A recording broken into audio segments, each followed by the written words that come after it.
When I was learning how to properly fill in eyebrows, I used to watch loads of tutorials on how to do it. But the issue I found was that most of the girls that were showing how to do the eyebrow filling in already had pretty good eyebrows. They were nice and thick and they might have just been filling in a few gaps here and there or just tweaking the shape of them a little bit, whereas I pretty much had no eyebrows. I plucked them once about 4 years ago to see what they would look like really thin, and the stupid things never grew back. Basically, I've just learnt to fill them in every day. This is the way I finally learnt how to do it.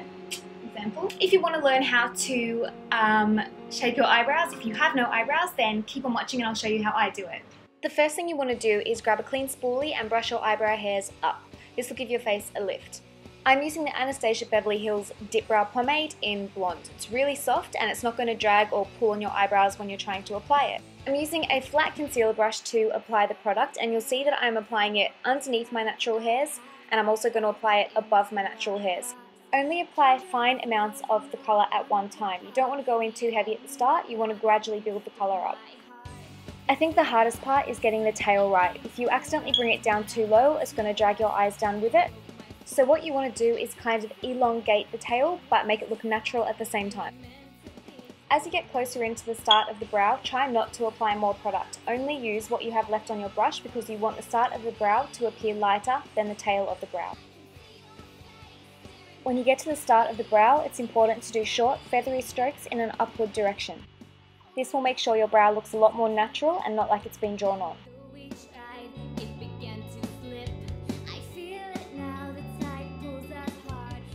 Taking a little bit of product, go in and fill any gaps in that you can see.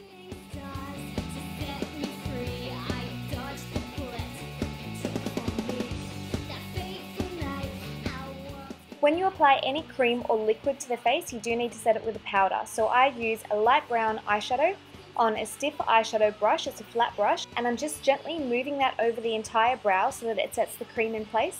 It fills in any gaps and it ensures that my eyebrows are going to stay put all day.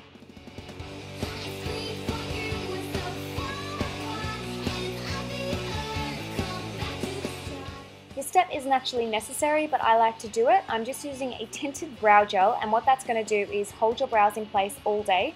It holds the hairs in an upwards direction, and that will definitely give the face a lift.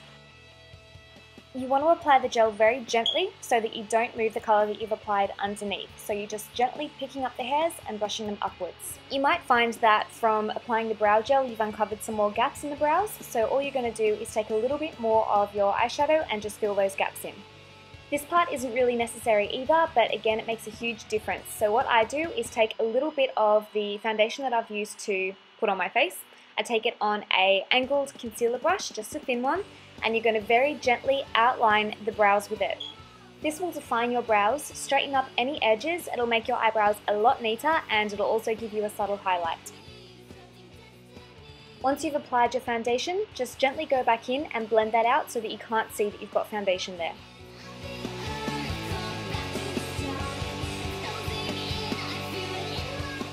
So that is all the steps and your brow is complete. So don't worry about the brow coming off during the day. This is the technique that I use every day, and my brows do stay put until I actually remove them. If you have any questions, just leave them for me down below and I'll get back to you. Otherwise, I hope you found this helpful, and thank you for watching.